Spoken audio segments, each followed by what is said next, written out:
Namaste, and welcome to our continuing series, Interviews with Disciples and Devotees. Today, we're honored to have Hufreesh with us. And the first question, Hufreesh, that I ask everyone is, how did you first hear of Mother and Sri Aurobindo? First of all, namaste to you. Namaste. Well, I didn't hear of them. It was all because of my mother. She was the person instrumental to bringing me and my brother to the ashram school. We both studied in the ashram school. From what age? I was around 11, 12.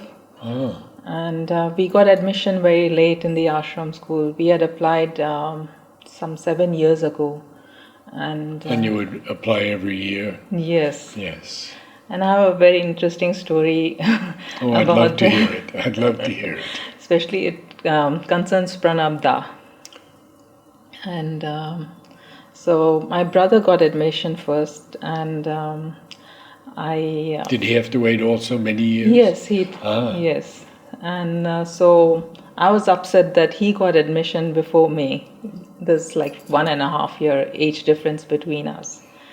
And so I went to Pranabda and I was like, how come you didn't give me also, I was like upset with him, I was saying. And he told me that even if you cry a bucket full of tears, I will not give you admission.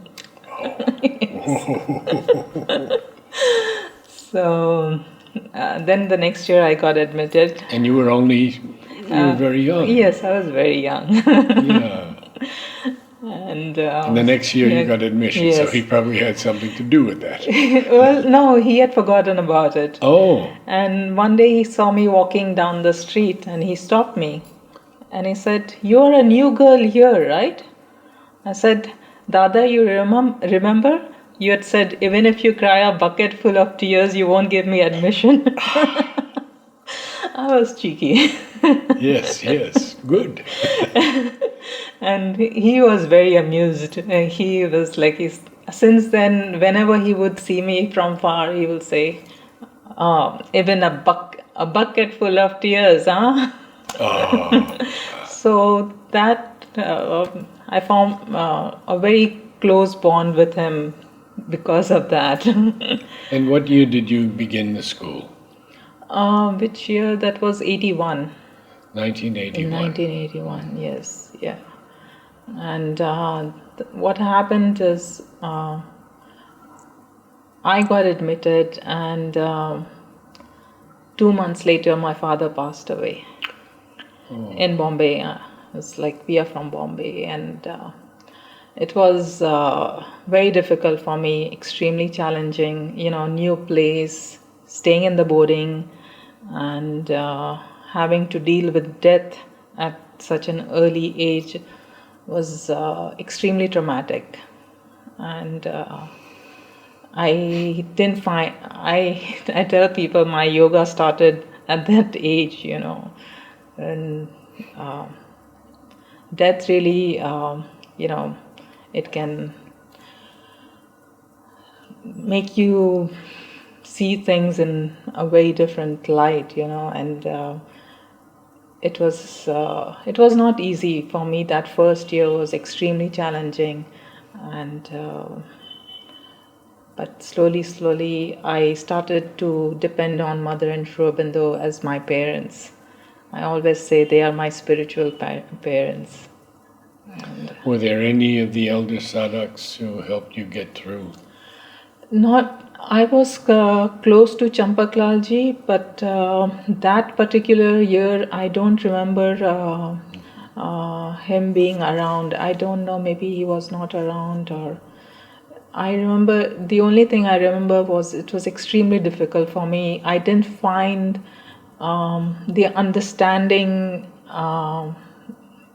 that of death, that from people around me, that one would expect, especially in the ashram. I see. Yeah. Yes. So There's like nobody was nobody came forward to help me go through that process. I see. Yes. So I had to somehow deal with it on my own, and How old were you then now? I was 11, 12 years 12 old. years old, Yeah, yeah. Very difficult. Yes. And I did a complete shutdown in many ways. And then, the repercussions lasted many years. As you grow up, you have to come to terms with it. And it took me a long time, way into my 30s. It took me a long time also. Oh, yes. My wife passed away in 2002, and I went through 15 years of Wow. great difficulty. Sorry to hear that. So, how was school for you in the ashram? Oh, How did you find it? How did you find the educational system, the teachers? it was really good because I had something to compare with. Because I had, when I was in Bombay, I was in a convent school with the nuns. And they were pretty strict. And I saw the system of education there. And then I saw the system of education here. It was like black and white, Yes. And I was very happy, and I felt in a way I got more out of it because I could see the difference, and yeah. And what did you primarily study? Oh, What were your main interests? my main interests: art, languages. I speak a lot of languages. How many? Well, in total, probably 9 or so. Really? Yes. Can you tell me them? Well, 3 of them are foreign languages. Well, if you can, English, French, and Spanish. Spanish? Yes. And the others are all Indian languages. Indian languages, yes. Being in the ashram, I think, you just pick up all these languages. So. Did you pick up a little Tamil? Yes, of course, because I see. live in Auroville, and Yeah. I also did before I finished my studies, I did a year studying Tamil. Oh. Yes, so because I felt it's important to speak the local language. If you really want to communicate with people, you need to speak their language. True, very true. What of Mother and Sri Aurobindo have you read and have you liked the most? Well, I've read a lot, growing up in the ashram school, you are exposed to a lot of their works. But the main one that I still read on a regular basis is Savitri. I see. Yes. Timi Ben was my teacher. And my dear friend. Oh, really? Yes. I was with her. She asked me to be with her in those 7 years before she left. Oh. And I was with her at the moment she left. And they asked me to do the ceremony at the burning ghat. Oh. So I've known her. I've written a lot about her. And she was quite a soul. Yes. And I'll never forget, I remember running into her at the ashram, and she was like asking me, "Oh, so how are you, dear? How is everything?" I said, "All good." She's saying, "Are you reading Savitri every day?" And that day, at that time, I wasn't, you have these fluctuations in your life. Surely. You go through these phases. And she said, "Hufreesh, if there's one thing you can do in your life, just read Savitri every day." What other teachers did you have and did you like? Oh, my favorite was Ravida. Ravida? Yes. He was my English teacher. I studied Shakespeare with him. Oh. Yes. And he made me fall in love with Shakespeare over and over and over again. Yes, like even to this day, I still read Shakespeare, and I love his works, and yeah, so he was very instrumental in, there are some teachers you cannot forget. He was one of them. Then, of course, Manoj Da, he was my maths teacher. And he used to, like, whenever I could not solve a problem, he would come from behind and hit me on the head. Come on. So it was a very open, loving, friendly relationships that I had with my teachers. Yeah. Did you know Sunil? Sunil Da? No, I didn't know him. He was already too late. Yes. No. And Jugal, I guess, was already... No, Jugal Da was around. Yes. You did meet. You did know him. Yes. Mm-hmm. Yeah. Kirichoshi? No, not Kirit. No. Well, now, when you graduated the ashram, what did you begin to do? Well, I stayed for a couple of years. I joined the ashram. I was working in marbling department. Oh. Yes. With all my dear friends. Yes. Most of them gone now, but yes. But Mani Ben is still there. Yes. Leela is still there. Yes. She was Udar's secretary, but I think Pushpa and I were very, very close. Yes. Mani Ben and I. They're all lovely so people. So you worked in the marbling for how long? 2 years, 2.5 years. Oh. Yes. Doing the work itself. Yes, doing the work itself. Oh, yes. Marvelous. Yes.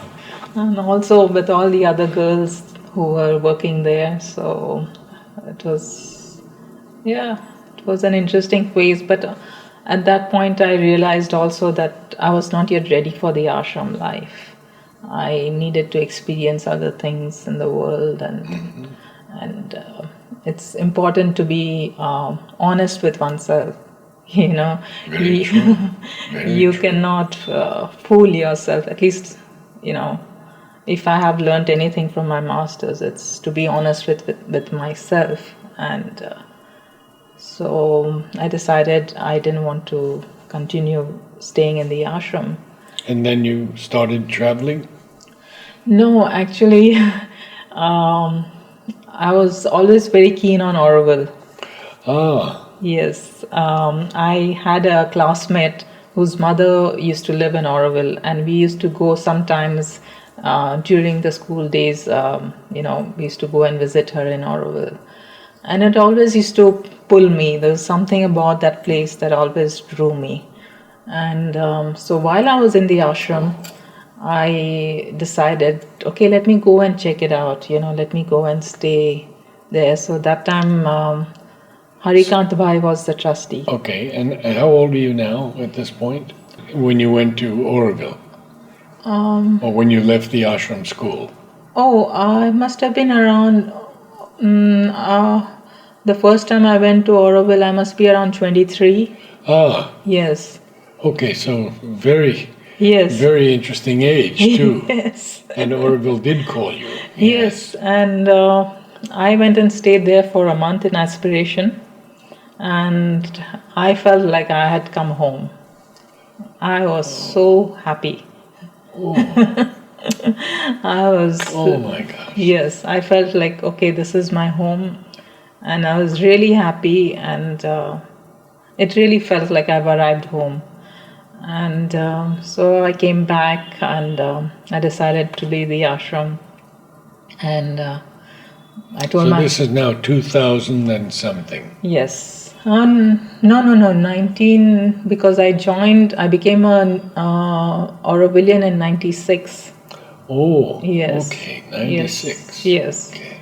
So, I don't remember the timeline, but...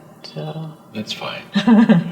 And so you joined? Yes, so I joined. And was it easy in those days to join? Or was there quite a vetting process? No, actually, because I came from the ashram, they were they had this idea about all ashram students are divine child. We were untouchable kind of. I So see. they were like, actively they wanted more of ashram students to join Auroville. Oh, So, no, so I mean, the newcomer process was challenging and difficult, but that's part of Auroville. And even the first 4 years, I remember, but I was welcomed, like when I told my mother that I'm going to join Auroville, she said, "No way, I'm letting you to go and settle in a forest." People living here had no idea about what Auroville is all about. That at that time, it was still people had like very different ideas about Auroville. very true. So she said, "No, you come to Bombay and you stay there. Maybe that's the life you might like." So I said, okay, to please her, I said, okay. And I went along and I stayed there for a year in Bombay. And it all went very well. And actually, at that point, I also got a scholarship to go to UK for further studies in art. And at that point, I remember it's still so clear in me that I knew that if I went, I took that path. It's like you're on the crossroad, there are these two roads. And I knew my life would change completely if I went that way. Because I was very clear within me that I need to get back to Auroville. So I told, sorry, I'm not taking the scholarship. I'm going back to Auroville. Oh, And here I am 20 years later. but you said you had been to the U.S. Oh, that was only recently. That was, Oh. this is only recently that I For was. studies? Well, now I'm married. Mm-hmm. My husband is American. So, so I was there because he still was settling things there. And But you live together in Auroville now. yeah, now we live together. Wonderful. Yes. Wonderful. And so, what are you doing in Auroville? What work? I am an artist since, professionally now for last, almost 20 years also. Yeah. I have seen your work and I've been very impressed Thank with you. its beauty. The exhibition you did at Savitri Bhavan was very special. Thank you. So tell me more about your work and your art and I, what you hope to express through it. for me, the art I do is like a meditation. It's again connecting through something beyond me.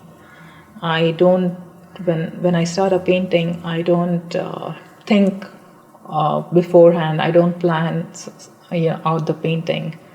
I try to take my mind out of it completely. I just want to be the best instrument possible, so that whatever inspiration is coming through me is not tainted by my mind and my experiences.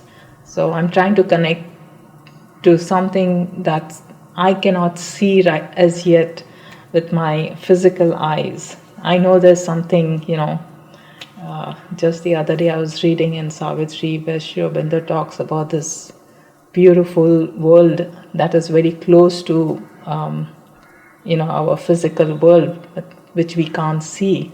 And it's like I'm trying to connect to that world or something beyond our physical existence. And so I just follow it very intuitively. Whatever comes through me, I just go with it.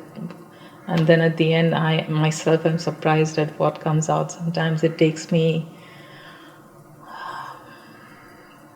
like days to really figure out what is the painting trying to tell me. Yeah. When did this come to you, this idea of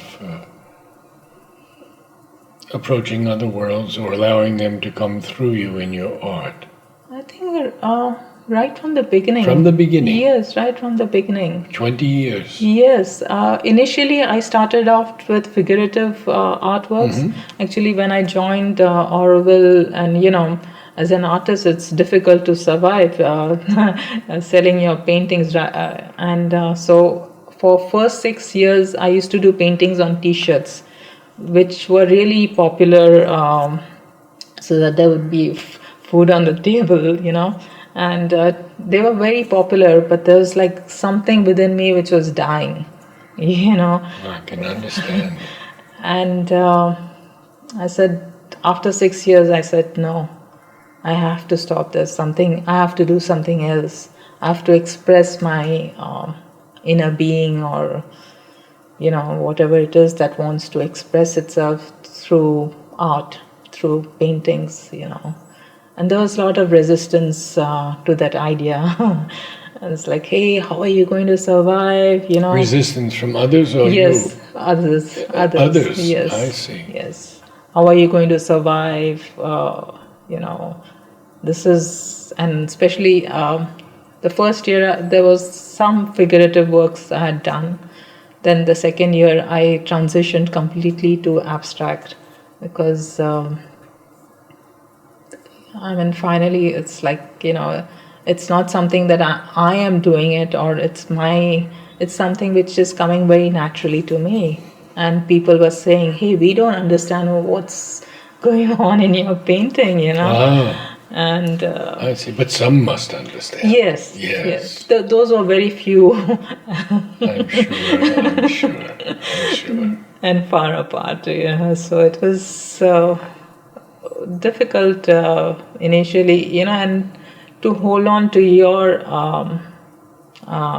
guns, kind of, it's like, hey, you believe in something, and no matter what other people say, you do what is the right thing for yourself. Yes. It's not easy. No, it's never easy. But why else are we here? yes, exactly. Like Mother said, we are not here to do easy things. That's right. Have you sold some of your paintings? Oh yes, now They're becoming popular. Yes. They're selling well. Yes, and I have traveled the world with my art. I've exhibited in lots of places in Europe, France, Italy. My first exhibition out of India was in Italy. Yes, Florence. Florence. Beautiful place. Yes. So Spain, Germany, even Turkey. Where? Turkey? Yes. And of course US.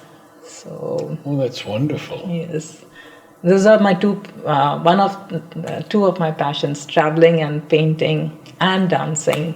And dancing? Yes. I love to dance. What kind of dance?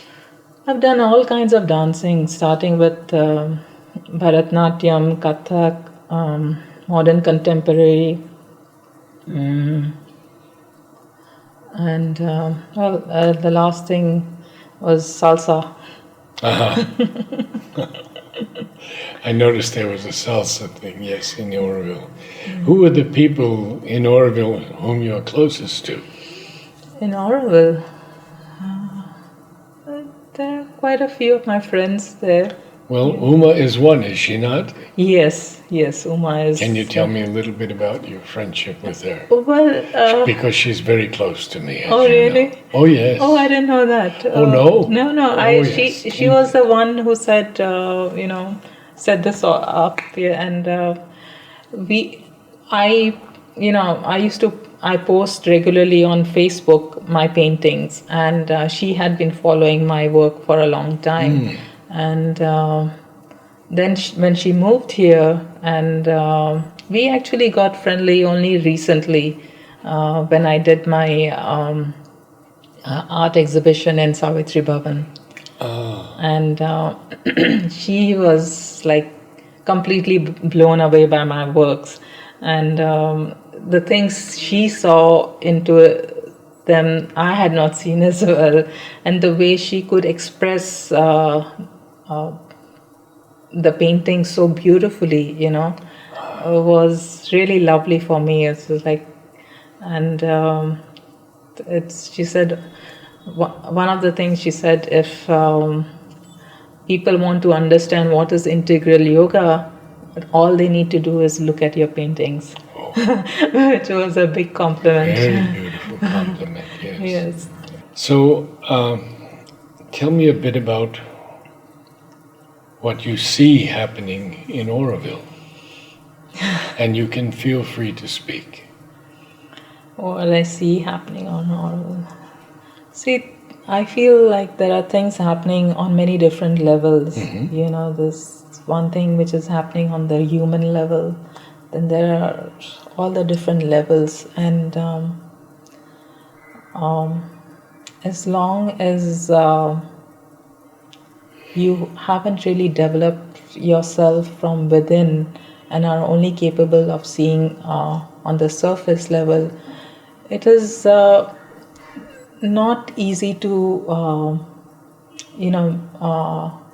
judge things. There are so many things which are very disturbing, and but I feel like I've never gotten involved in Auroville politics, and good for you. I have constantly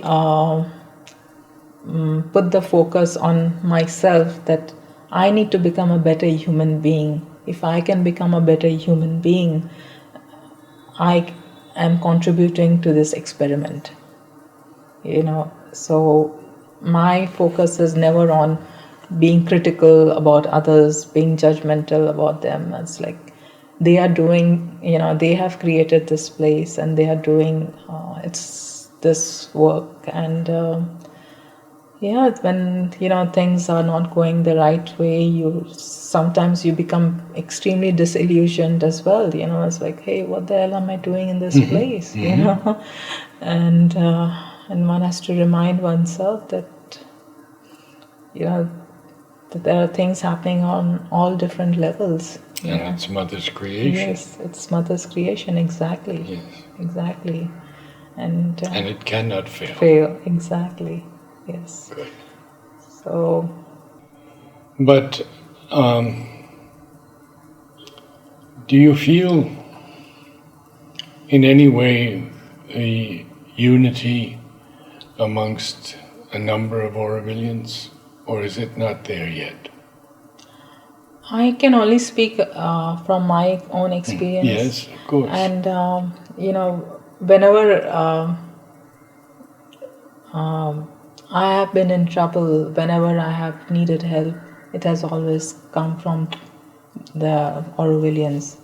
They have always been somehow or the other, it doesn't seem that we are united, because of, but when you are going through a difficult phase, people do step forward and help you out. So, is that unity? Yes, definitely. Yeah. At least it's a step towards it, a big step towards unity, yes. What do you see for yourself in the coming years? What do I see for myself? It's I'll tell you an incident about Amal Kiran. It was his 100th birthday. He was 100 years old, and I'd gone to visit him. And I asked him, what have you achieved in all these years living in the ashram? And he said, a little bit of equanimity. Then he held my hand and he said, Hufreesh, what do you really want? What is it that you want? It was one of those moments where you feel like you can ask for anything and it will come true. And you know what? My mind went completely blank. I couldn't think of anything. And all. So beautiful. And the only thing that came up was, let thy will be done. So like my paintings, I feel that my life is being guided, so wherever they guide me, I'll go. Marvelous. We have an home choir every week. Have you ever attended? No, but I've been wanting, actually my mother's been also wanting to... It'd be nice if you could come New Yes. Year's Eve. New Year's Eve, okay. In Savitri 31st, Tuesday, Savitri Bhava. Okay, we'll definitely... Last week, Christmas Eve, we had a candlelight home choir. Oh, lovely. With more than 100 people holding candles. Wow. And this will be important also because it's the new year. Yes. Oh, wonderful. Yeah, that will be beautiful. And do you do any dancing in Auroville? I used to be part of a dance group when Paulo was around. Do you know Paulo? He was a dancer in Auroville long back. No, I don't know him. So he was a modern contemporary dancer, and we actually did Savitri. Joy. Oh yes, very well. So we were all part of a group, and it was beautiful. I miss those times. We all came together to do the Savitri dance performance, and we went with it to Baroda, and but now it has dissipated, and I do salsa sometimes whenever I get the opportunity. Do you paint every day? No, not anymore. Before I used to, I'd force myself to sit and paint every day. It's like I had this mental idea, We, tend to pick up all these mental ideas from people around us and from the world around us, and we think that's how it has to be. And I realized that, like the tides that go in and, come out, I also have a rhythm. So when the inspiration is there, I feel, inspired to start painting, and I go with the flow, and then it flows like a lot. And then again, there'll be a lull moment. And so I'll do other things during that lull moment, and then again get back to it. But you always keep in touch with the muse. Yes, yes. Absolutely. Actually, I am now, there's again something inside me is getting itchy. It's telling me, I have to find a new expression, new way of expressing, whatever that needs to be expressed. So I am looking for that, I'm waiting for that inspiration to strike me, to go beyond paints and canvases, to create in a different manner. So that itch has started since last 3 years. Oh, wonderful. And I'm waiting when the lightning bolt will strike. Very good. I'd like to conclude our conversation with perhaps you talking a little bit about Savitri and what it has meant to you, what it means to you. Oh, it means everything to me. It's... Do you read with anyone else? No, I just read by myself. Just by yourself? Yeah. It's like drinking water every day. If you don't drink it one day, how does it feel? Interesting. Yeah. So it's become a very integral part of my life. And I hope I'll never stop drinking. Wonderful. So tell me about your husband. Well, he's Indian? Yes, he's Indian, and he's also born in Bombay like me. Oh. But he went to US when he was very young, and he's lived most of his life there. Where did he live? First in New York, and then New Jersey, and then to California. Oh. Yes, so he's moved on. And So I was in California with him, and we were planning on coming back to Auroville. And one morning he tells me, You told me he was an agnostic? yes, he is an agnostic. He doesn't believe, in God, and he says there's no proof. He is a physicist. He's also A physicist? yeah, amongst other things. He's a clinical psychologist. He's a mathematician. He's got degrees. He's got degrees in everything. So it's very interesting. He was a physicist, and then he decided to do psychology. And he said it's easier to understand an atom, but it's very much more difficult to understand a human being. So he decided to pursue psychology, and he's helped a lot of people through it. And so coming In back, Auroville also? yes, in Auroville also, yes. So please tell us So his experience. yeah, so one morning he wakes up and tells me, Hufreesh, I had this dream.